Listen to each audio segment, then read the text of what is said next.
सत्यम प्रेमी भाइयों तथा धर्मशिला बहनों, सर्वप्रथम मैं प्रभु को नमन करता हूँ और साथ ही साथ अनुरोध करता हूँ कुछ समय एक बार गुरुराज की जयध्वनि करें। बोलिए श्री सद्गुरु।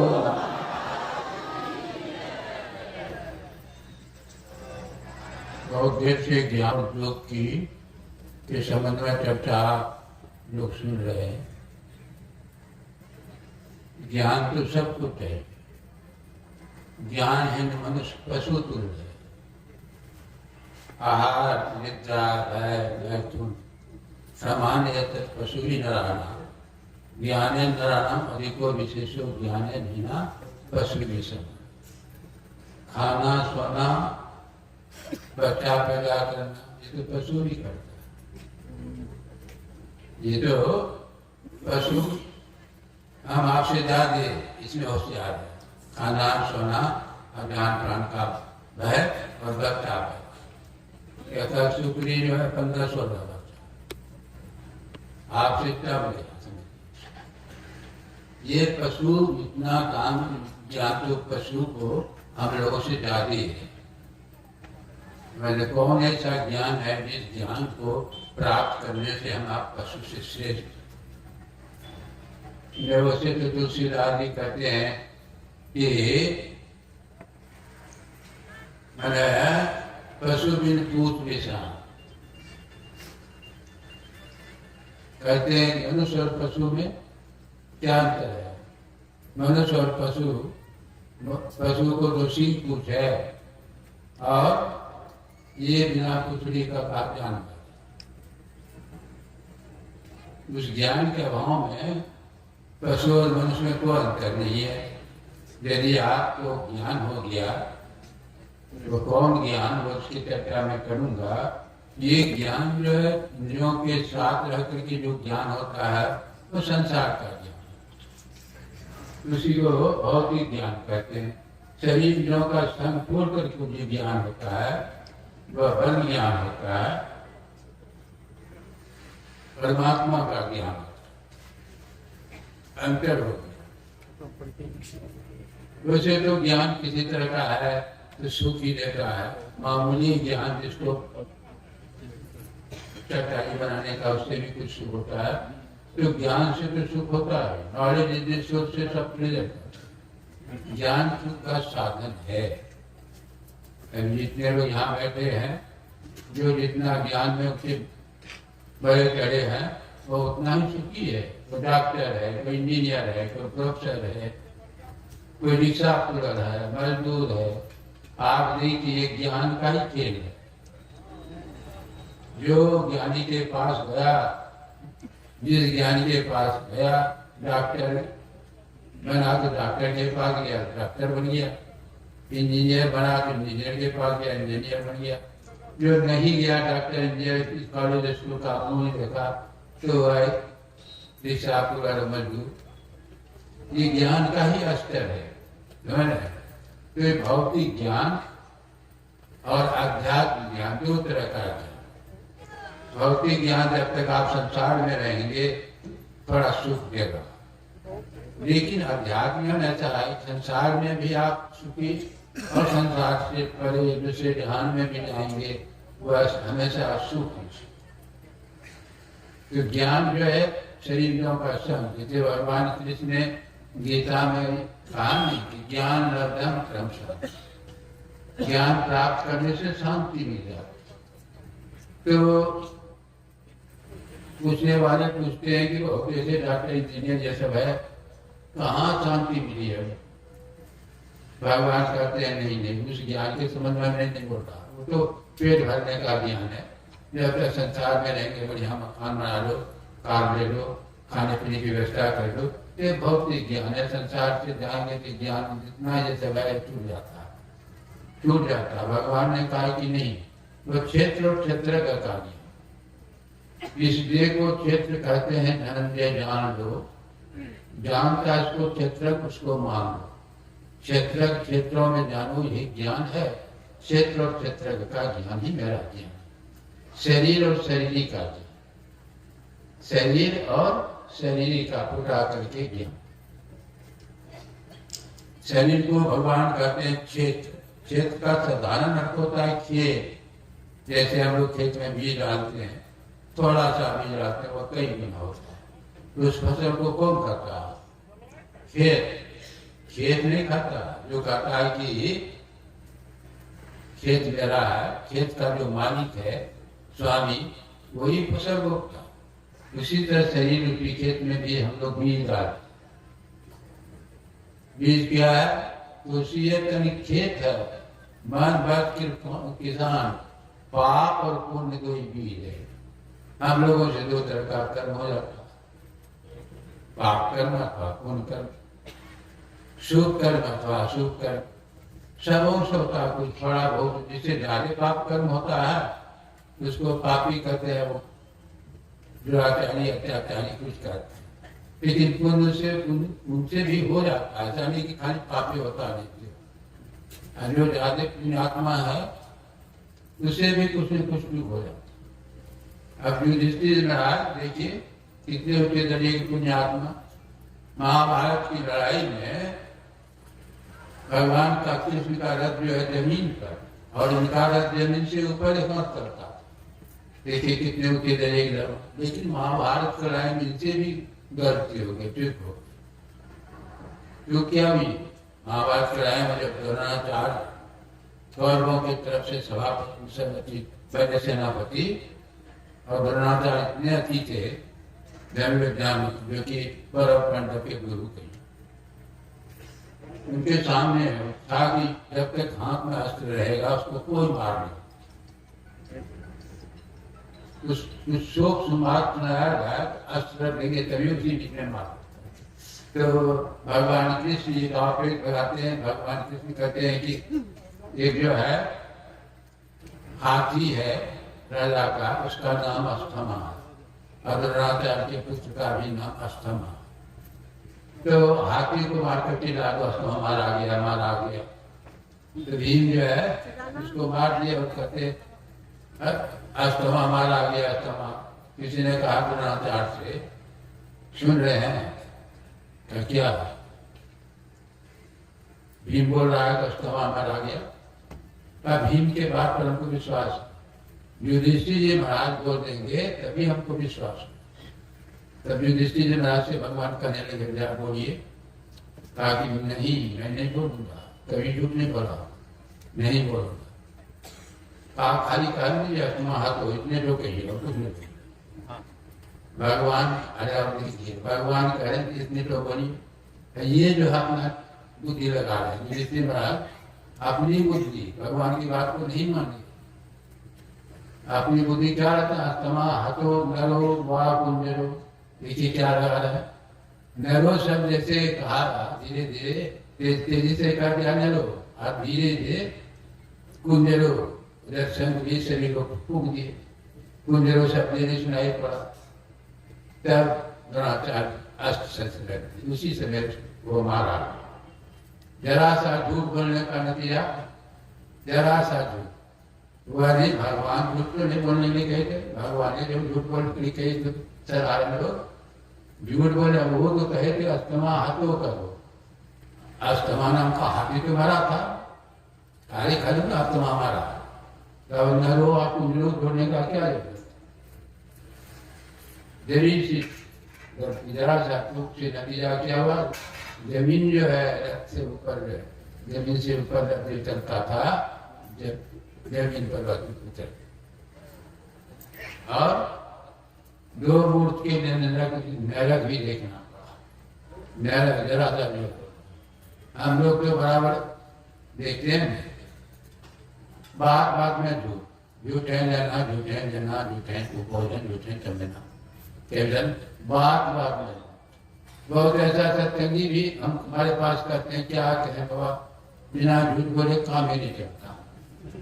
ऐसा कहने वाला भी है, झूठ को बिना झूठ बोले काम ही नहीं चलता। अरे काम कैसे नहीं चलता? एक चोर बराबर सत्संग में आता था। तुम आत्मा ने कहा कि चोरी जो करते हो ठीक नहीं, चोरी छोड़ दो। तो चोर क्या करता है? जैसे मेरा कुछ कहीं नहीं कारोबार है, हमारे पिता चोर, दादा चोर, परदादा चोर, ये चोरी तो नहीं छूट सकता, चोरी नहीं छूट सकता। झूठ बोलना छोड़ सकते हैं? कहाँ झूठ बोलना? मैं आज इनसे आपके सामने प्रतिज्ञा करता हूँ, झूठ नहीं बोलूंगा। खूब जाओ, खूब चोरी कर लेकिन झूठ नहीं बोलो। रात में 12 बजे रात में राजमहल में गए, चोरी कर। सिपाही वहां पर एक था। सिपाही कहता है कौन हो जी? कहता है मैं चोर हूँ।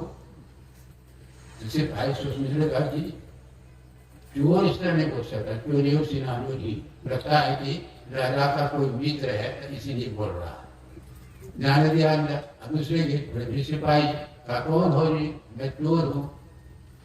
नहीं नहीं, राजा का मित्र है इसलिए इस तरह बोल रहा। अंदर गया। अब खजना से करा तोड़ के खजना से फिर आगे वहां अपना पोथी बना करके निकला।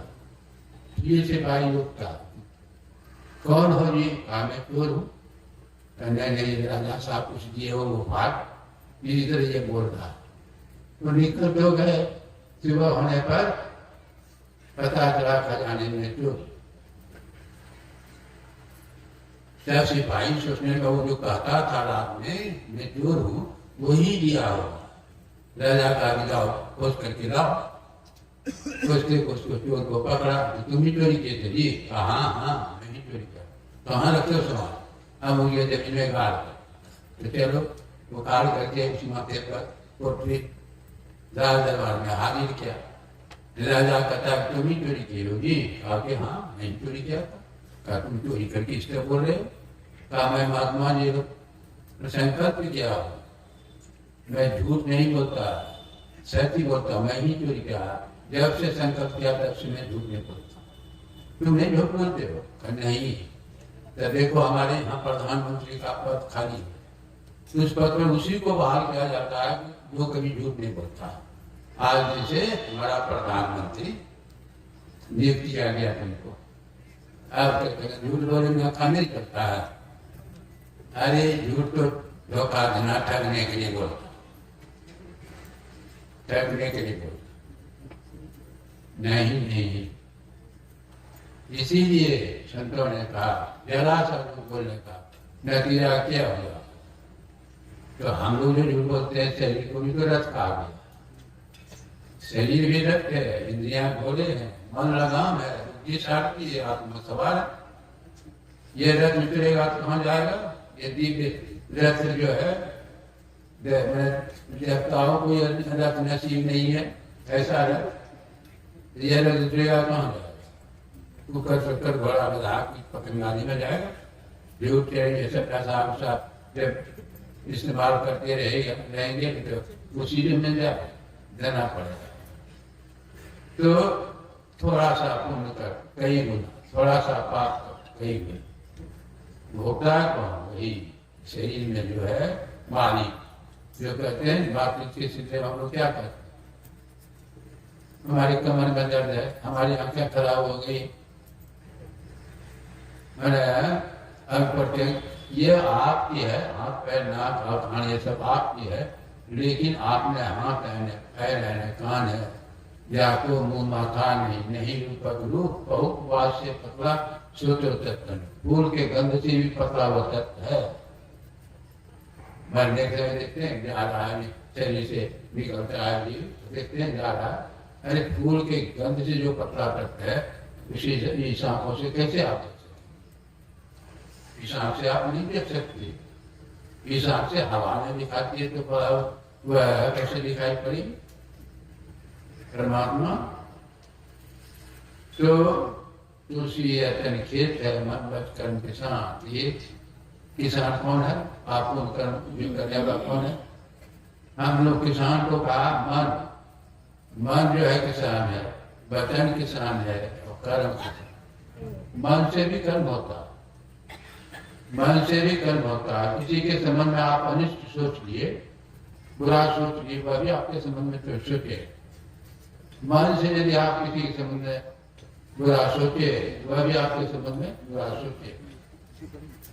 ये सेठ था, चंदन की लकड़ी का कारोबार बहुत लंबा, बहुत दिनों से वह लकड़ी बीज नहीं रही थी, लाखों का घाटा लगने वाला। सेठ जी की वहां के राजा से मित्रता थी। एक दिन बैठे बैठे वो सेठ जी सोचते हैं क्या, यहाँ की राजा की मृत्यु हो जाती थी तो सब चंदन की लकड़ी पीता जलाने के काम में आ जाते हैं, बीक जाते। अब देखिए क्या सोच रहे हैं, मन से सोच रहे हैं, यहाँ के राजा की मृत्यु हो जाती है तो सब चंदन की लकड़ी पीता जलाने के काम में बीक जाए। अब राजा क्या सोचता, सेठ जी का कारोबार थोड़ा लंबा चौड़ा, टैक्स कम देता है, टैक्स ज्यादा लगा। देखिए दोनों दूसरे का मित्र है, देखिए भावना देखिए। एक दिन दोनों आपस में मुलाकात हुई, मुलाकात होने के बाद राजा पूछ बैठते हैं, क्या हमारे संबंध कभी असूर सोचे थे क्या?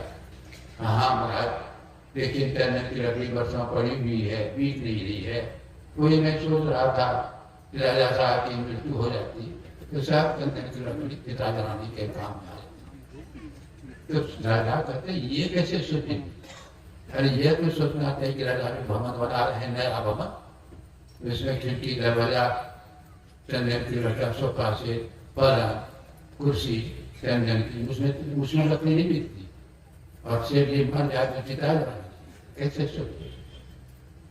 लोग हमेशा निगेटिव सोचते, पॉजिटिव नहीं सोचते। आप देखते हैं किसी की गुण को चुन चुन के उजागर करते हैं, बैठ कर निंदा करेंगे, जागे उसके गुण नहीं, अवगुण निंदा शिकायत करते रहेंगे। साधुओं का काम देखते हैं, कभी कभी ऐसा होता है, साधु उसकी गिनती नहीं है साधु। निंदा शिकायत आपका जैसे आपके अंदर जो बुराई है, दूसरे की निंदा करते हैं तो उसकी बुराई आपके माथे पर बैठे डबल हो जाएगा।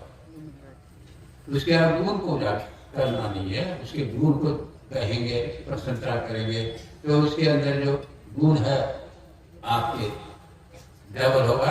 आपके अंदर जो गुण है सही है उसका भी, लेकिन नहीं हमेशा बुराई ज्यादा जाने दूसरा किस तरह दुखी हो जाए। एक देवी माई का उपासक था, देवी माई खुश होगी, कहा बेटा मांगो, जो मांगो देने को तैयार है, लेकिन सोच के मांगना। तुम जो मांगोगे तुम्हारे पड़ोसी को दुगुना हो जाएगा। ये सोचने लगा हम पूजा पाठ कर किए, तपस्या है, हम पर खुश हो गए, हमको जो जितना होगा उसका दुगुना हो जाएगा, उसको तो गड़बड़ हो जाएगा।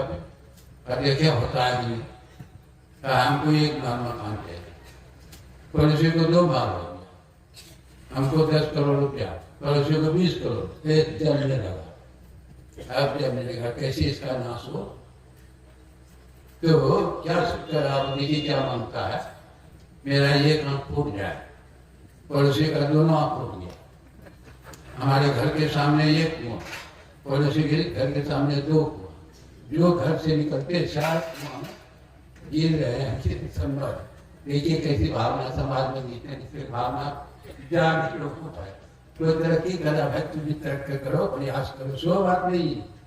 पैर खींचने का, पैर खींचने मन से कर्म होता, वचन से महाभारत की लड़ाई का क्या कर्म, बचने हुआ इतनी एक सवार लोग मारे गए थे महाभारत सवार। उस समय दुनिया की आबादी 6 अरब थी, 20 युद्ध हुआ था, 20 युद्ध, सवार लोग मारे एक जरा सा वचन के तरफ। पांडवों ने मायावी ढंग का एक सभा बनवाया था, मायावी ढंग, जहाँ सूखी जमीन वहाँ पानी, जहाँ पानी वहाँ सूखी जमीन, जहाँ दरवाजा वहाँ दीवार, वहाँ दीवार वहाँ दरवाजा, मैंने मायावी ढंग का। दुर्योधन को निमंत्रण दिया, दुर्योधन आते हैं देखने के लिए, सूखी जमीन समझ कर जाने लगे तो पानी में हड़बड़ा के गई, दिखाई पड़ती फिर सूखी, लेकिन था वहाँ पानी, मायावी ढंग, हड़बड़ा के पानी में गिर गए। दरवाजा समझ कर प्रवेश करने लगे, दीवार से टकरा, आज द्रौपदी ऊपर में बैठी थी। द्रौपदी क्या करती, आखिर अंधे का पुत्र तो अंधा ही होगा, देखिए कैसी बात बनी। दुर्योधन बेटे थे, बड़े थे, द्रौपदी छोटी थी, ये जो बोलती है अंधे का पुत्र अंधा, ये वाणी तीर के नहीं, उसकी छाती में चुप गई, तीर लगाओ, द्रौपदी हमको इस तरह बोल, अरे बोलने का भी शौक लोगों को नहीं है। जो आवे सोई कहे, बोले नहीं विचार, अते पराई आत्मा जीव हुआ। ये तलवार का भाव तो छूट जाता, वचन में भी तलवार का भाव नहीं छूटता। जो आवे सोई बोले, कुछ से कुछ बोलिए ऐसा नहीं।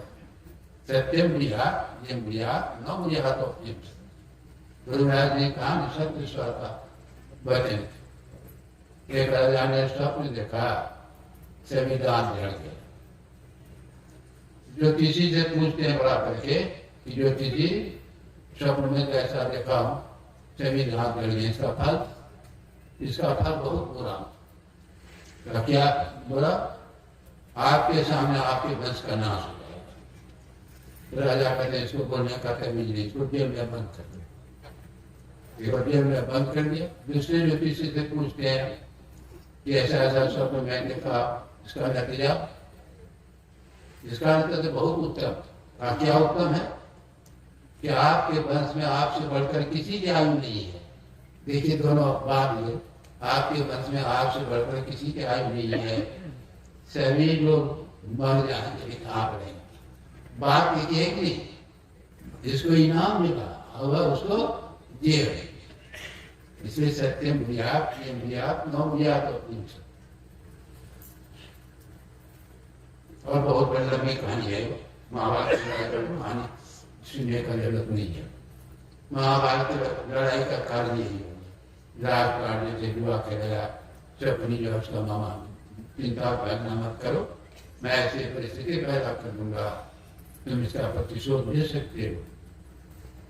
वही जुआ चला गया, राज पर जीता, पांडवों को जीत लिया, फिर द्रौपदी को जीता। जीतने के बाद चपनी क्या करता है, अब भगना द्रौपदी तुम्हारी होगी, तुम इसका बदला ले सकते हो। बोला, भेजा दुशासन को, द्रौपदी को पकड़कर सभा भवन में लाया। आप सभा भवन में दुर्योधन कहता है इसको नंगी करके हमारे यहाँ पर रखा। आप द्रौपदी छटपट कर पांचों पति महारथी के पास सहता की भीख मांग, चुपचाप बैठाए हुए। उनके गुरु द्रोणाचार्य कृपाचार्य वो भी नहीं, भीष्म पितामह वो भी नहीं, कोई दया में तब तो घरों द्वार का नाथ द्वार का। अरे विपत्ति में कोई किसी का साथ नहीं देता, साथ देने वाला तो परमात्मा ही है। तो परमात्मा तो जीव के साथ साथ घूमते रहता, लेकिन हम लोगों का साथ संसार के विषयों की तरफ पड़ा हुआ। और परमात्मा देख रहा है जीव कहाँ कहाँ जा रहा है, क्या क्या कर रहा है। जब शरीर के अंदर बैठा है वो अभी तो एक वृक्ष पर दो पक्षी साफ भाव से थे खाते, एक फलों को थे खाते, एक बिना खाए। शरीर वृक्ष पर दो पक्षी, जीवात्मा और परमात्मा। जीवात्मा भोक्ता, जीवात्मा है भोक्ता, शरीरों के साथ रह करके विषय को भोक्ता। तो परमात्मा देख रहा, भोक्ता जो है, भोक्ता को कटु मधु का भोग होगा, कभी कटु कभी मधु कुछ है।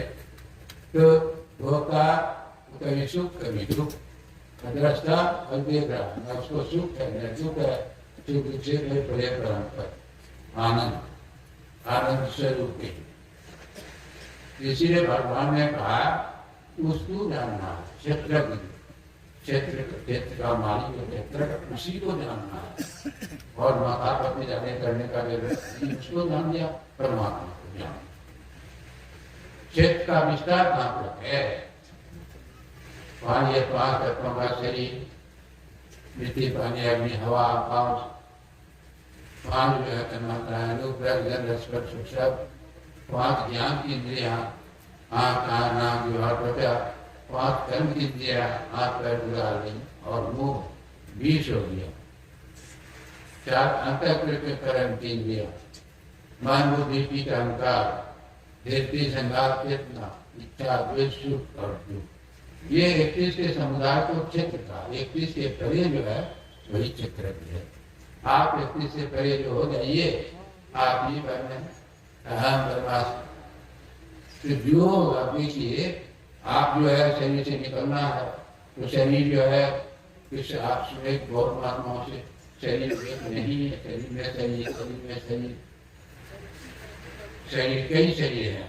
अभी जो हम आप बैठे हैं, देख लीजिए, आँख बंद करके देखिए शरीर में हम हैं तो कहाँ है। आँख बंद कर लीजिए, अंधकार दिख रहा है, घोर अंधकार। अंधकार में किसी को ज्ञान होता है? बताइए। काम क्रोध लोभ आदि दिया सतगुरु अत्य की जाने रघुपति मूड पड़ा तमकू। अंधकार के कुएं में बना पड़ा हुआ, मूड बना हुआ, ज्ञानी बना हुआ। कितनों पढ़ लिख लीजिए, कितनों कुछ हो जाए, गणपति या कुछ, वो देखे अपने को अंधकार में है, निकल रहा। यदि अंधकार में है तब तो दुख में रहना है।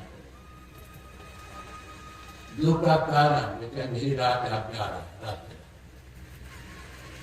अंधेरी रात में तो रास्ता सूझता नहीं, जा रहे हैं, गड्ढे भी गिर गए, चट्टान से टकरा गए, दुख होगा, मुंह फूटेगा, पैर टूटेगा।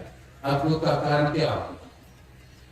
गड्ढा हुआ तो चट्टान हुआ, मैं गड्ढा हुआ तो चट्टान हुआ, दुख का कारण अंधकार। प्रकाश रसाल का नाम देते प्रकाश रहेगा। इसीलिए कितनों पढ़ा लिखा रहिए, कितनों बड़े रहिए, बड़का ऑफिसर, अंधकार में है तो वो दुख में रहेगा, दुख से बाहर नहीं हो सकता। इसलिए अंधकार से बाहर हुआ, अंधकार से अस्तु संसार को घोर अंधकार है, सूक्ष्म में ज्योति, कारण में घनीधार है, वर्ग त्रय पर परम पद है निसर्ग में, साधनाओं का भी हल होता है निसर्ग में। देखिए क्या अंधकार में नहीं पड़ा हुआ, तमसो महाज्योतिर्गम्य मृत्यु महाअमृतगम्य आसतो महाशनि। एक तरफ अंधकार, दूसरी तरफ प्रकाश, एक तरफ मृत्यु है, दूसरी तरफ अमृत है, एक तरफ सत्य है, दूसरी तरफ असत्य, एक तरफ असत्य, दूसरी तरफ सत्य। ये दो ही तरफ है अंधकार में तो संसार की तरफ। प्रकाश में जाएंगे आप परमात्मा की तरफ, प्रकाश में आपको से जाना है। योगी क्रिया आप जहाँ बैठे हैं वहीं से आप चलें।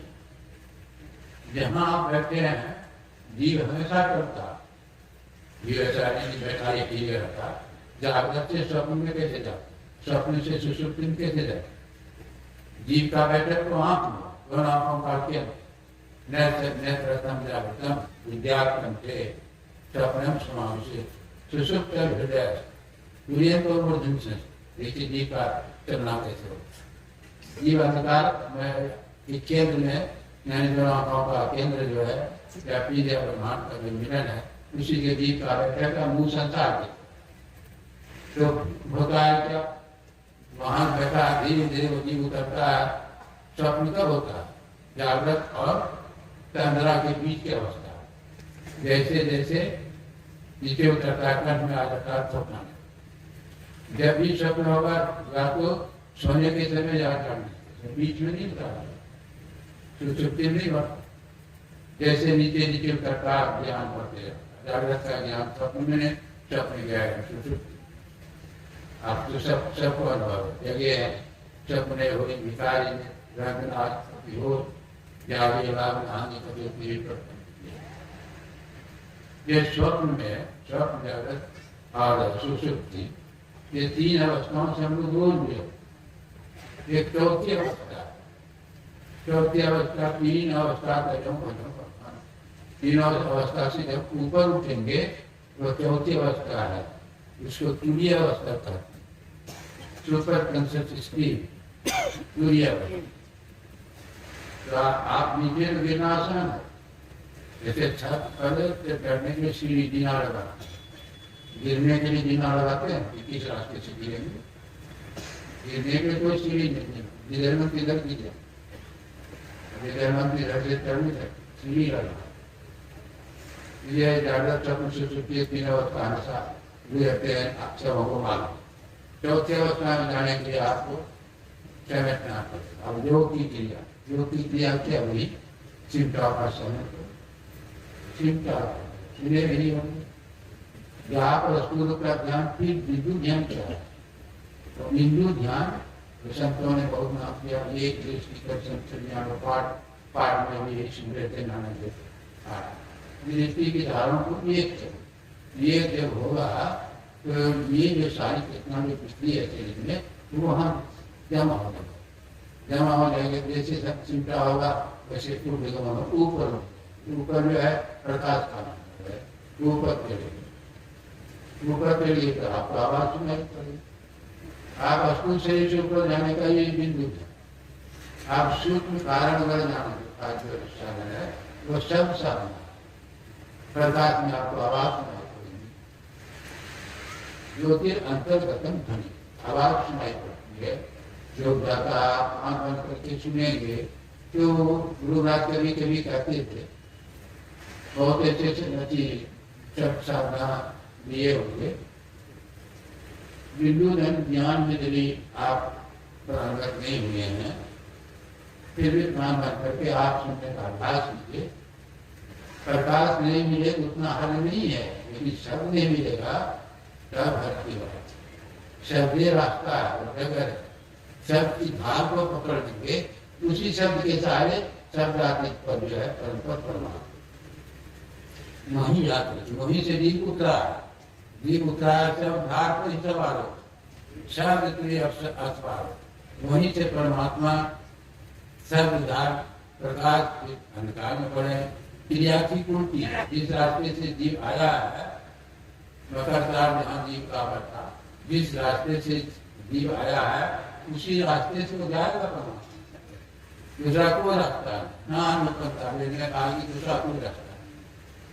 तो सब प्रकाश मंडल जाएंगे, सब सुनाई पड़ेगा। यदि नहीं जगह पहुंचे हैं, काम बनकर सुन रहे हैं, कहीं सब सुनाई पड़ जाए। यह अंधे का ढेरा, आप अंधार भी ढेरा काफी मारा है। हो सकता है संयोग लग जाए, घर में लग जाए, संयोग की बात है। लेकिन नेत्र जो है वो विश्व है, वो तुम्हारे का देख करके तो लगेगा। तो ये प्रकाश मंडल में सब सुनाई पड़ने लगे। प्रकाश शब्द के सारे शब्दातीत पद में जा करके जीव जो है अब पीछे मिलन हो गया। जिस कारण उनको दुख हो रहा था, अब दुख ये जबते हरते मिलगामी, जबते देखे निजामी, माया बस स्वरूप निश्राय ते भक्ते नाना दुख। बोलिए श्री सद्गुरु महाराज।